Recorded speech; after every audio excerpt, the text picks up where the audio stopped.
Have you ever wondered why some people seem to learn English very fast, while others study for years and still feel stuck? Maybe you have asked yourself, what is their secret? Do they have a special talent? Or is there something simple that anyone can do to make English learning easier? Today, I want to share with you the best English learning tips that really work. These are not difficult or complicated methods. These are small, clear, and simple steps that you can use in your daily life. Even if you are a complete beginner, these tips will help you understand English better, speak with more confidence, and enjoy the process. Stay with me until the end, because I promise these tips can change the way you learn forever and give you the motivation to keep going. Chapter 1. Listening is the first door. When I first started learning English, I did not know how to speak even a single sentence.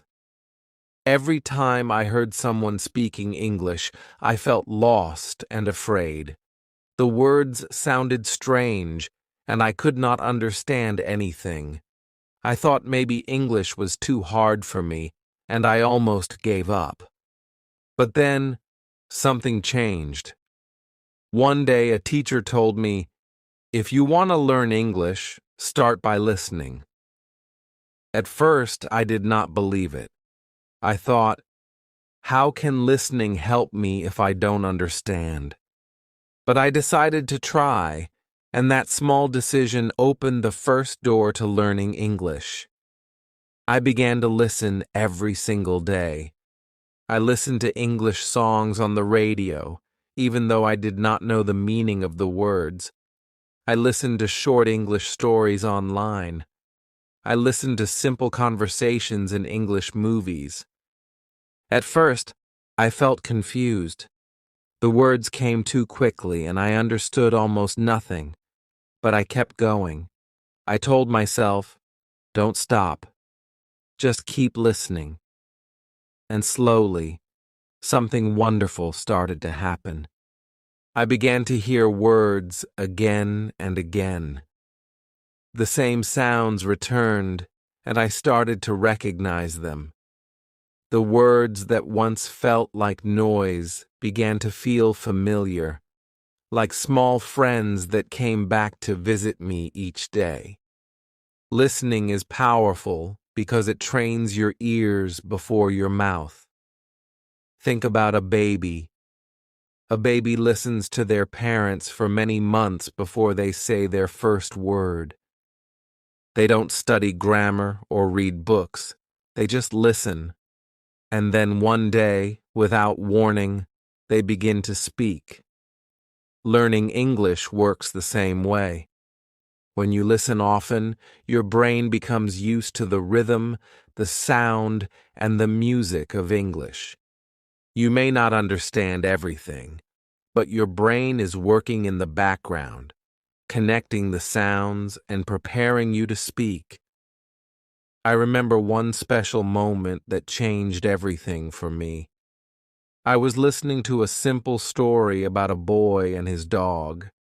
I had listened to it many times before, but one evening, as I sat in my room, I suddenly understood a whole sentence. The boy said, "My dog is very happy today." It was a simple sentence, but for me it was a miracle. For the first time, the sounds were clear, the meaning was clear, and I felt proud of myself. That moment was a spike in my journey because I realized that listening works. If I could understand one sentence, then I could understand more in the future. My fear began to disappear, and I felt free. Listening every day builds confidence step by step. The more you listen, the easier it becomes. In the beginning, it is normal to feel lost. But if you keep going, one day you will notice that your ears are catching words and phrases without effort. It is like learning to ride a bicycle. At first, you fall many times, but then one day, you find your balance, and suddenly you are riding smoothly. That is exactly what happens with listening. One of the best ways to practice listening is through stories. Stories are special because they have meaning, emotion, and pictures in your mind. When you listen to a story, you don't just hear words, you feel them. I used to listen to simple children's stories in English. The language was easy and the voices were slow. Sometimes I listened while walking, sometimes before sleeping. Slowly, these stories became part of me. I could repeat some sentences without even trying. Songs are also a wonderful tool for listening. When I was learning, I often listened to English songs, even if I only understood a few words. Music has rhythm, and rhythm makes words easier to remember. I remember one song that had the word beautiful many times. After listening to that song again and again, I learned the word without studying it. The music made it natural. Songs stay in your mind, and they help you remember words without hard work. Another helpful way is to listen to daily conversations. Movies, cartoons, or even short YouTube videos are great. When I watched cartoons, the voices were clear, and the words were simple. I didn't understand everything, but I caught a few words, and every time I caught one new word, I felt like a winner. That small success gave me energy to keep learning. Listening also teaches you how words are pronounced. Sometimes when we read, we don't know how to say the word. But when we listen, we hear the correct sound, the correct stress, and the correct rhythm. This makes speaking easier later. I remember reading the word enough and saying it wrongly. But after listening to someone use it, I learned the right sound, and I never forgot it. Listening saved me from many mistakes. So if you are a beginner, remember this. Listening is the first door. It is the door that opens the world of English for you. Don't worry if you don't understand everything. Don't stop because it feels hard. Just keep listening every day, even for 10 minutes. Slowly, you will feel the change. One day, you will hear a word, then a sentence, then a full conversation. And when that day comes, you will smile and know that your journey has truly begun. Listening is not only practice, it is also courage. Every time you listen, you are telling yourself, I can do this. And that belief is more powerful than anything else. When I lost my fear through listening, I felt like I had wings. I knew I could fly into English with confidence. And you can too. Chapter 2. Speaking Without Fear. After I had spent many months listening, something inside me began to change. The sounds of English no longer felt like noise. I could recognize words, sometimes even short sentences, and this gave me hope. But then a new challenge appeared. I realized that listening alone was not enough. If I wanted to truly use English, I needed to open my mouth and speak. And that was when fear returned. Speaking was harder than listening, because it was no longer about just hearing. It was about me producing the words, me showing my voice, and me taking a risk. The first time I tried to speak English My hands were shaking. I was in class, and the teacher asked everyone to introduce themselves in English. I knew a few sentences. My name is, I am from, I like. But when my turn came, my mind went completely blank. My heart was beating fast, and my mouth felt dry. Somehow, I managed to say, My name is, and then silence. Everyone looked at me, and I wanted to disappear. That day, I promised myself I would never speak again. But then I remembered the lesson I had learned from listening. In the beginning, listening was difficult too. I felt lost, but I kept going, and slowly I improved. Maybe speaking was the same. Maybe I only needed to practice again and again until the fear disappeared. So I gave myself a new rule. Speak English every single day, even if it is only one sentence. At first, I spoke alone in my room. I looked in the mirror and said simple phrases. Good morning. How are you? I am fine. I like tea. My sentences were not perfect, but they were mine. I was building my confidence step by step. Talking to myself was like training before a big game. It prepared me to face real conversations. Later, I started to use what I call shadowing. Shadowing means you listen to a sentence and repeat it immediately, like an echo. I listened to short audio clips or videos, and I repeated the sentences out loud, trying to copy the sound, the rhythm, and the speed. At first, it was difficult. My tongue felt heavy, and my words were not clear.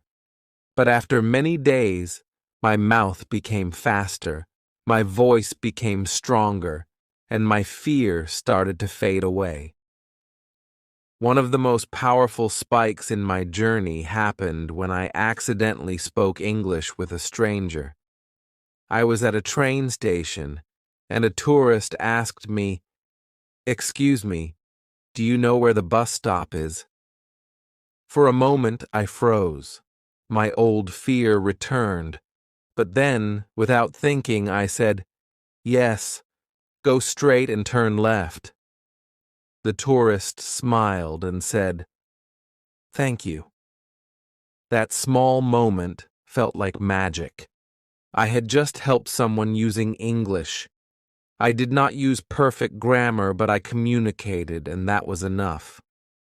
After that day, I knew I could speak without fear. The truth is, speaking is not about being perfect. It is about being brave. Many learners wait until they know all the rules before speaking, but that day never comes. You don't need perfect grammar to start. You don't need big vocabulary to start. You only need courage to open your mouth. Mistakes are not a problem. They are your teachers. Every mistake shows you what to improve, and every word you speak makes your next word easier. I also learned a small trick that made speaking fun. I turned daily life into practice. When I made tea, I said in English, "I am making tea." When I walked outside, I said, "I am going to the shop." I described my actions in simple English. Nobody was listening, but I was speaking. This habit gave me daily practice, and slowly my tongue became comfortable with English. Another way I reduced my fear was by speaking with friends who were also learners. We made an agreement. We would only speak English together for 10 minutes every day. At first, we laughed a lot because our sentences were broken and our words were strange. But slowly, we improved together. Speaking with someone who also makes mistakes makes you feel safe. It reminds you that you are not alone. The fear of speaking usually comes from the thought, what if people laugh at me? But here is the truth. Most people don't laugh. In fact, most people are kind and patient when they see you are trying. I remember speaking with a shopkeeper in English for the first time. I made many mistakes, but instead of laughing, he smiled and helped me. That day, I understood that fear lives only in the mind. Once you speak, the fear disappears. Speaking is also about creating small victories. The first victory is saying one sentence. The second victory is having a short conversation. The third victory is making a friend in English. Each small victory builds your confidence, and confidence is the key to learning. When you are confident, your brain works better, your words flow easier, and your learning becomes faster. So if you feel afraid to speak, remember my story. I was once silent, shy, and scared. But by practicing daily, by talking to myself, by shadowing, and by speaking with friends, I broke the wall of fear. Today, I can speak freely, and you can too. Don't wait for the perfect moment. Don't wait until you know everything. Start today with one simple sentence. Say it out loud. Then tomorrow, say 2 sentences. Day by day, your fear will shrink and your voice will grow stronger. Speaking without fear is not a gift. It is a habit. And like every habit, it begins with one small step. Take that step today, and you will discover the freedom that comes when your voice finds its place in English. Chapter 3. Reading Brings New Worlds. After I had trained my ears with listening and built my courage with speaking, I discovered another secret door in my English journey. This door was reading.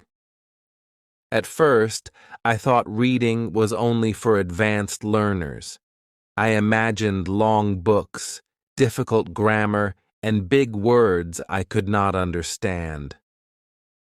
But soon I learned that reading is not about being advanced. It is about opening windows to new worlds.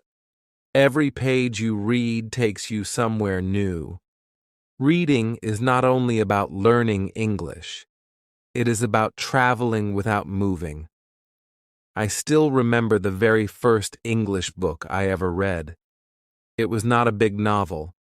It was a small graded reader, a simple story written for beginners.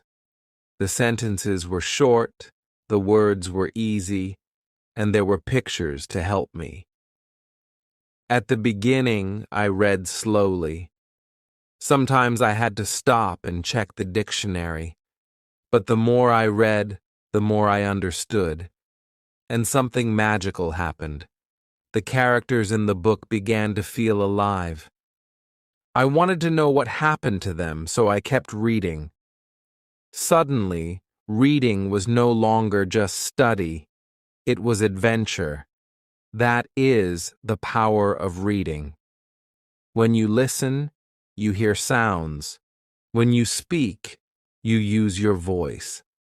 But when you read, you enter into the minds of people, into their stories, their feelings, and their dreams. Reading gives you new vocabulary, yes, but it also gives you imagination. It shows you how words can create pictures in your head. One of the spikes in my reading journey came when I realized I could read without translating. In the beginning, I translated every single word into my first language. It was slow and tiring. But one day, as I read a short story, I noticed I was not translating anymore. I was just reading and understanding directly in English. That moment felt like freedom. I felt like I was thinking in English, not in my own language.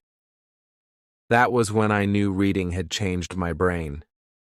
Reading also taught me the rhythm of sentences. English has a special way of joining words together, and reading makes you feel it. For example, when I read dialogues, I could almost hear the characters speaking in my head. The more I read, the more natural the sentences felt. Later, when I spoke, these sentences came back to me easily. Reading gave me ready-made patterns, and speaking became smoother. In the beginning, I chose very simple texts, children's books, short articles, and easy stories. I did not worry about understanding every single word. Instead, I focused on enjoying the story.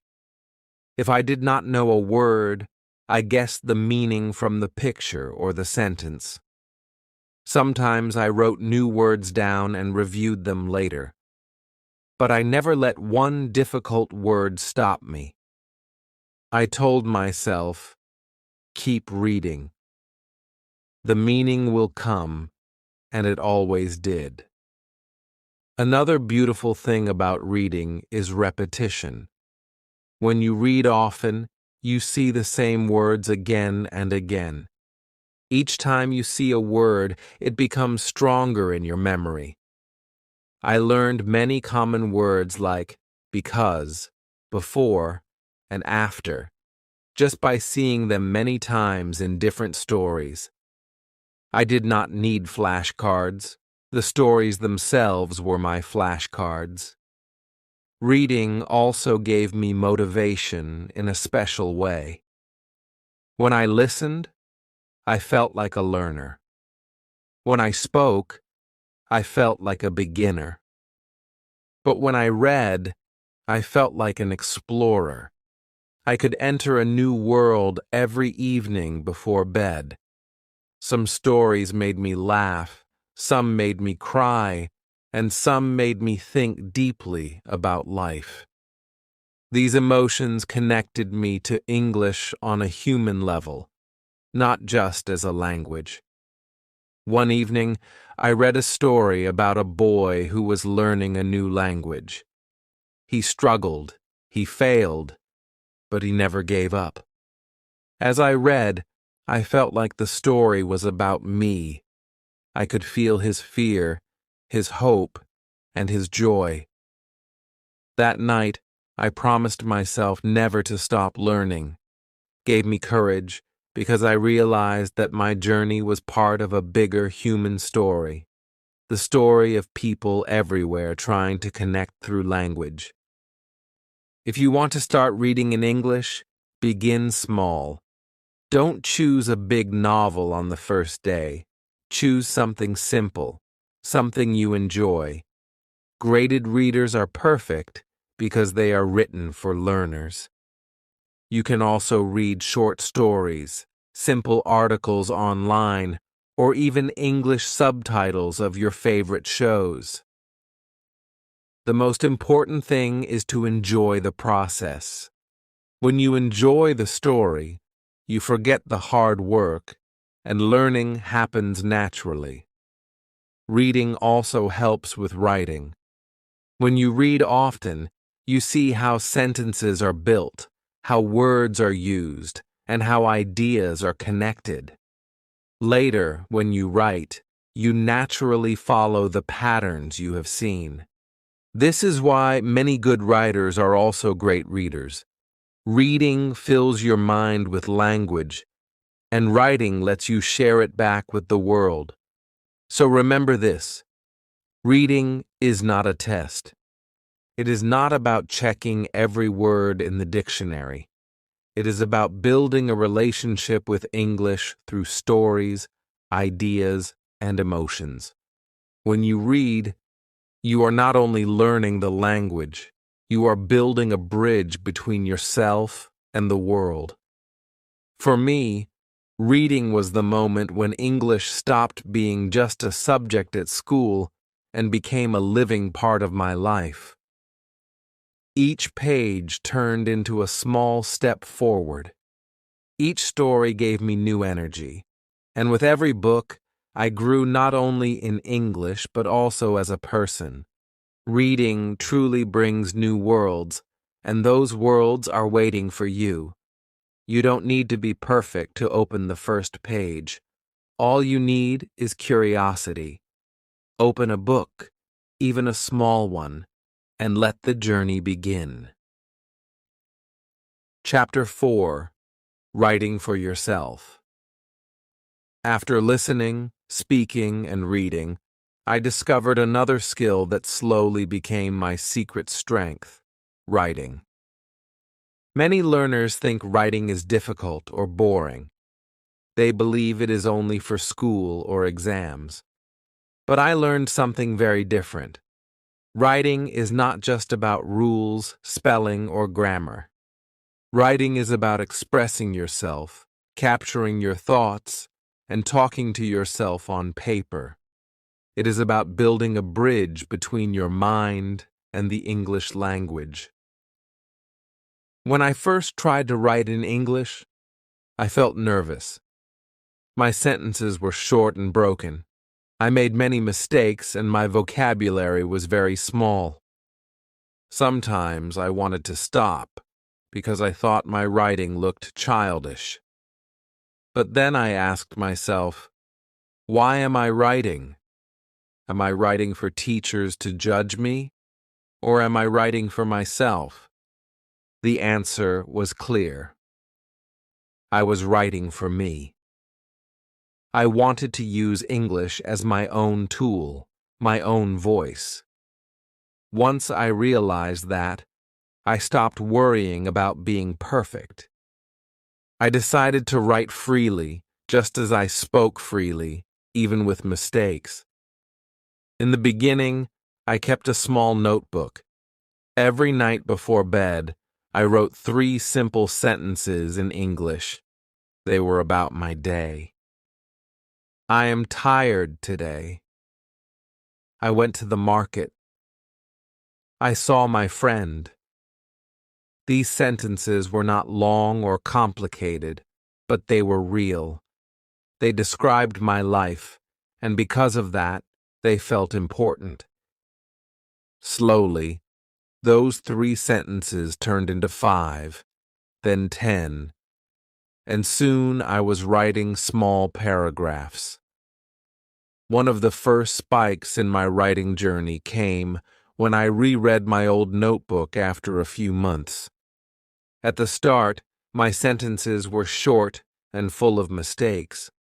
But later, I saw that my sentences had grown longer, my words had become stronger, and my thoughts were more clear. I could see my own progress with my eyes. That moment gave me so much motivation. Writing showed me something that listening and speaking could not show so clearly. It showed me my growth on paper. Writing also helped me organize my thoughts. When I spoke, my words came quickly and sometimes disappeared. But when I wrote, my words stayed. I could look at them, change them, and improve them. Writing made my thinking slower but deeper. It gave me time to explore my ideas in English. For example, when I was happy, I wrote about it. When I was sad, I wrote about it too. Writing became my friend, my safe space, where I could express my feelings in another language. I also discovered that writing improves memory. When I learned a new word, I wrote it in a sentence. Later, when I read that sentence again, I remembered the word more easily. Writing is like planting seeds in your mind. Each word you write is a seed, and over time, those seeds grow into strong trees of knowledge. Another fun way I practiced writing was by sending small messages in English to my friends. At first, I felt shy. What if I wrote something wrong? But my friends encouraged me, and they did not care about mistakes. Each time I sent a message, I felt braver. Soon, writing short texts in English became natural. It was not homework anymore. It was real communication. One special moment I will never forget happened when I wrote my first short story in English. It was only 1 page long, about a boy and his cat.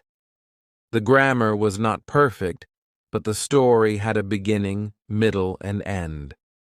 When I finished, I felt proud. I had created something in English that did not exist before. That little story was mine, and it gave me a new confidence. From that day, I believed that writing was not only for advanced learners, it was for anyone who had a story to tell. Writing also connects you to reading.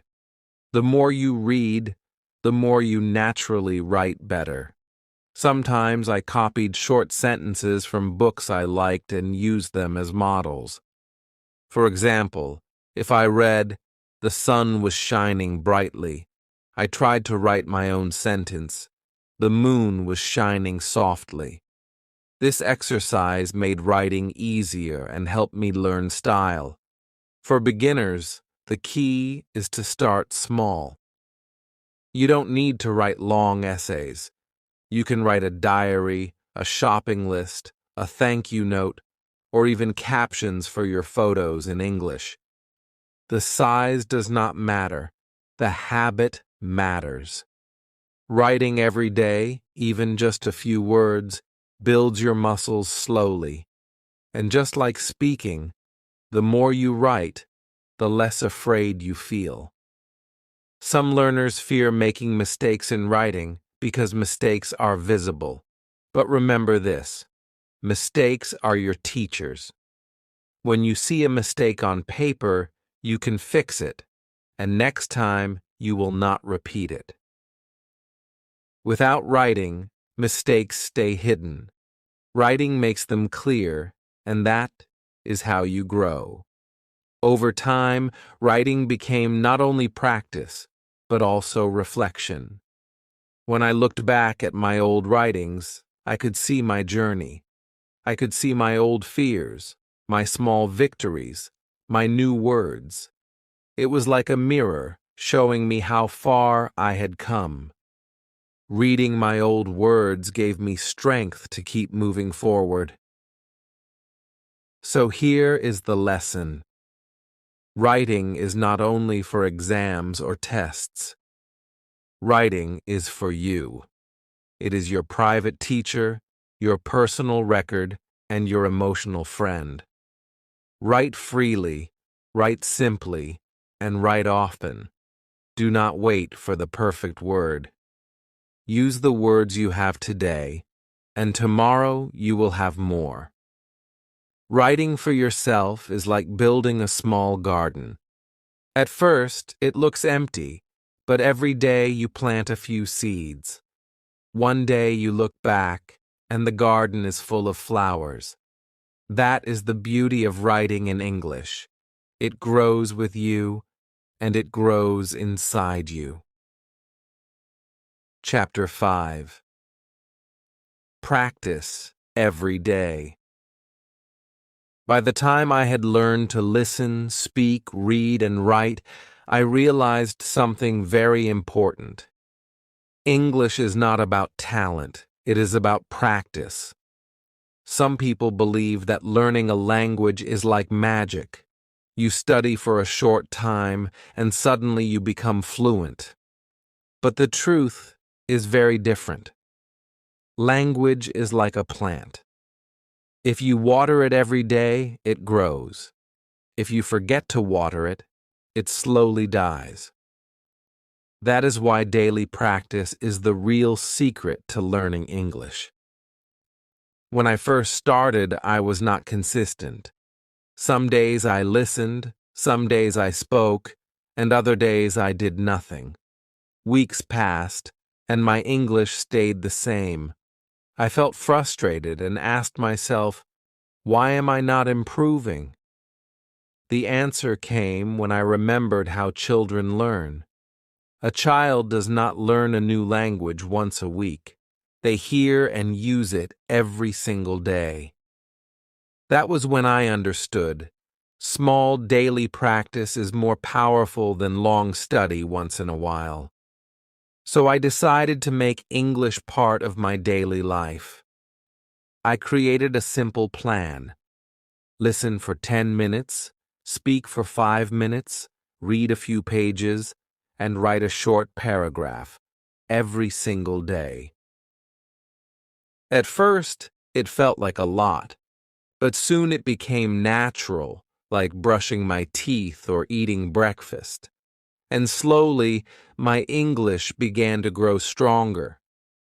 One spike moment came when I realized I was practicing without even noticing.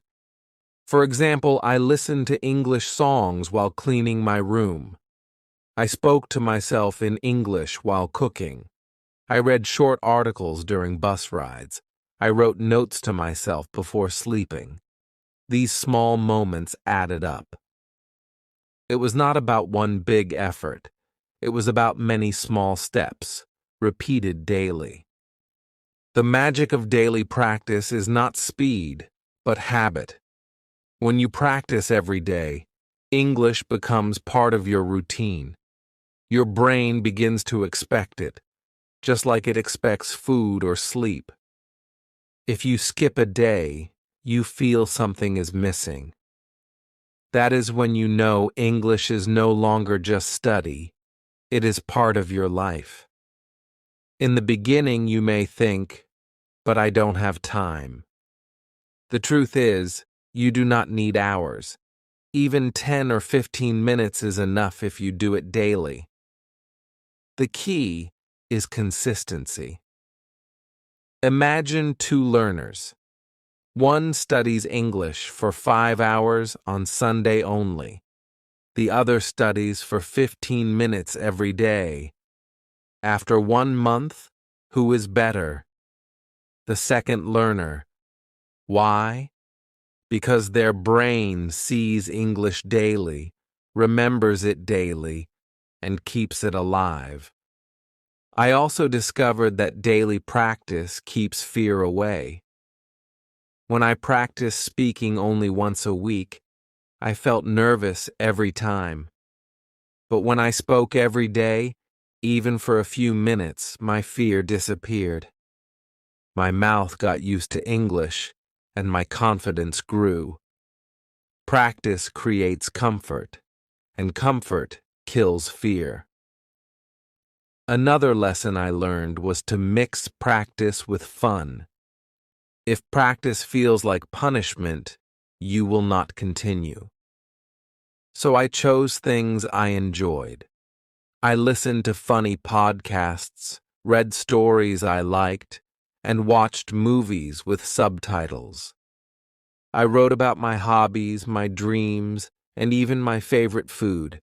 Because I enjoyed it, I never wanted to stop. Learning became pleasure, not pressure. One beautiful example is when I started to read a few pages of an English story before bed. It was a small habit, but it became special. Every night, I ended my day with English. Sometimes I understood a lot, sometimes only a little, but every night I practiced. After a few weeks, I noticed that my reading speed had improved. I could finish more pages, and I felt proud. That simple bedtime practice gave me a sense of progress and peace. Daily practice also taught me patience.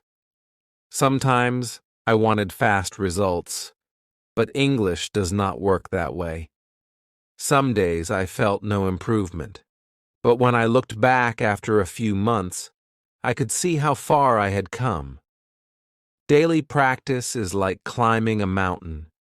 You do not see the top right away, but every step takes you higher. One day, you turn around and realize you are far from where you started. I also learned the importance of tracking my practice. I used a small calendar and put a mark each day I practiced. Seeing those marks made me proud, and I did not want to break the chain. It became a game with myself. Can I practice every day this week? Can I make a line of 7 marks? This small trick kept me motivated, and it worked better than waiting for big results.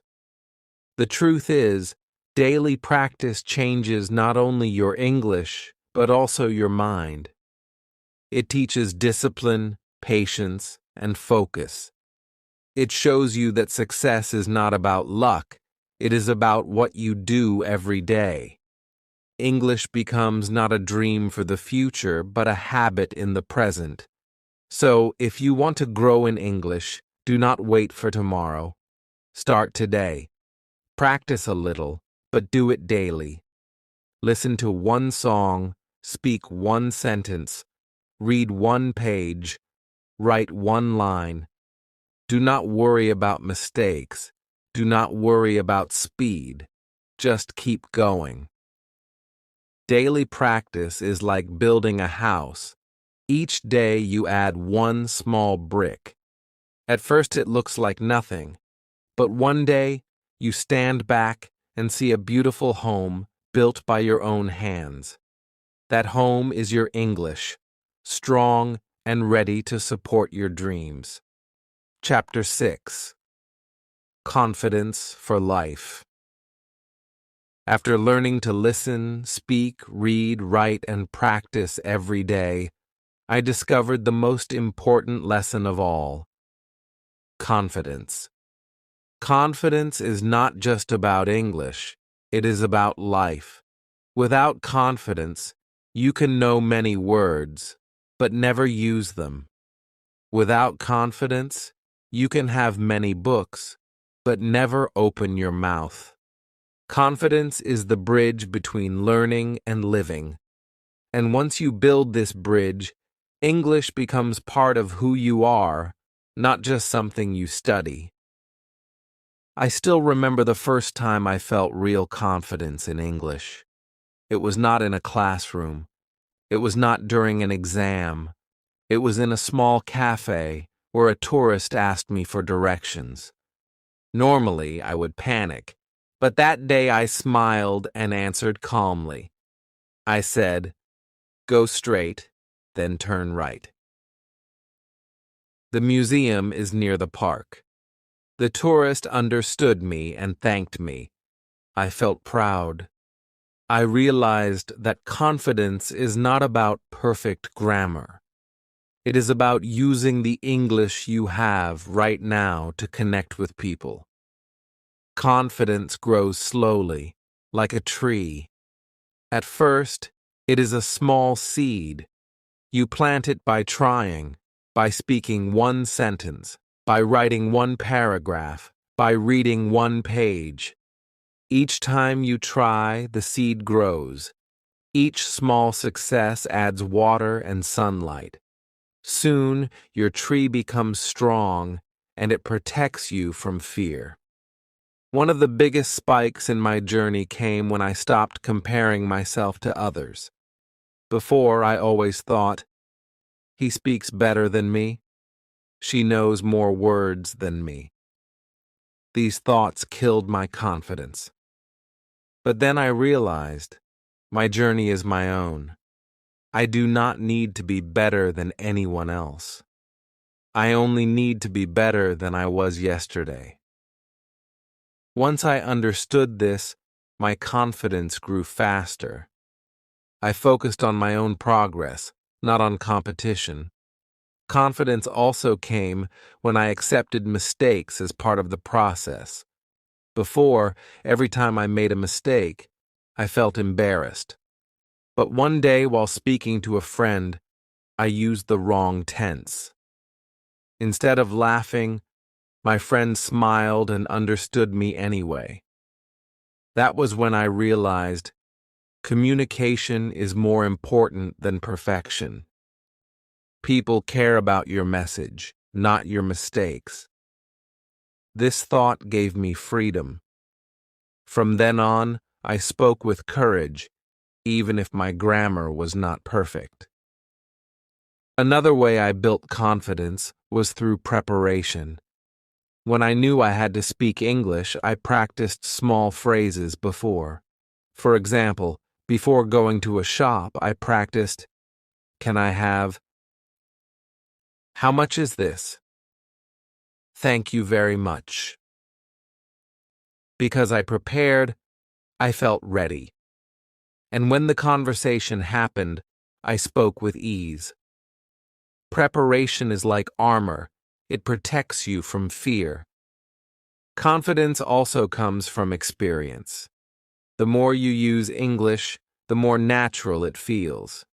At first, speaking feels like climbing a mountain. But after many tries, it feels like walking down the street. Confidence is built by action, not by waiting. If you wait until you feel ready, you will wait forever. But if you take action today, confidence will come tomorrow. I also found that confidence in English gave me confidence in life. Each time I succeeded in English, I believed in myself more. If I could learn a language, then I could face other challenges too.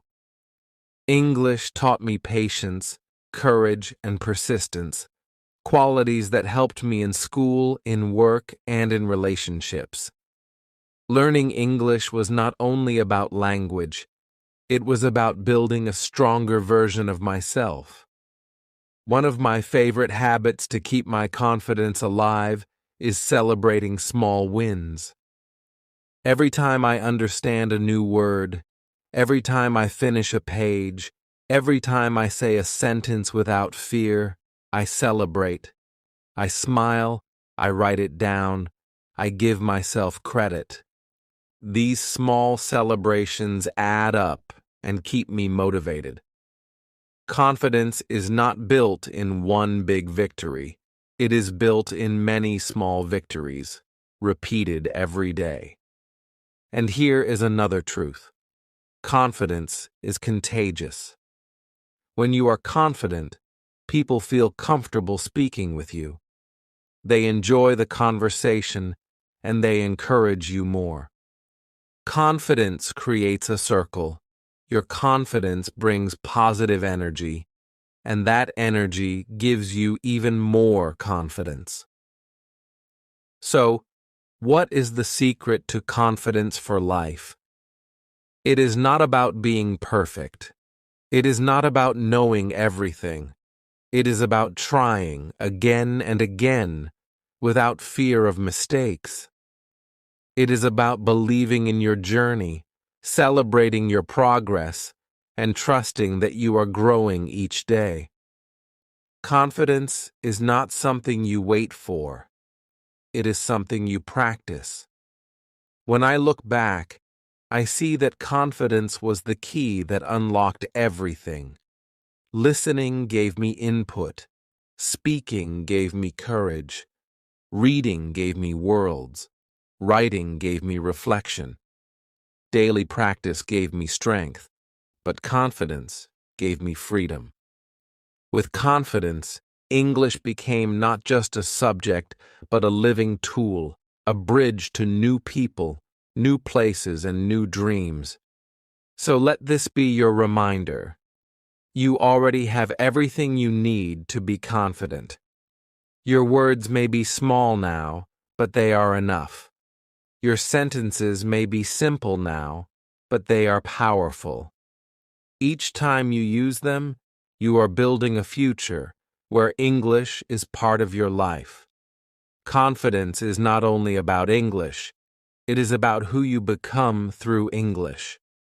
And once you find that confidence, it will stay with you forever, guiding you not only in language, but in everything you do. That is true confidence for life. My friend, you have reached the end of this journey, but in truth, this is only the beginning. You now hold the keys: listening, speaking, reading, writing, daily practice, and confidence for life. The next step is yours. Do not just watch and forget. Take action today. Listen to an English story. Repeat one new phrase. Write one small sentence. Or simply smile and say hello in English. Each small step builds your future. If this video inspired you, please subscribe to Bookish English, like this video, and share it with a friend who is also learning. Together, we can grow, support each other, and make English part of our daily lives. Your journey is real, your progress is possible, and your confidence is waiting. So start now. Today is the best day to begin.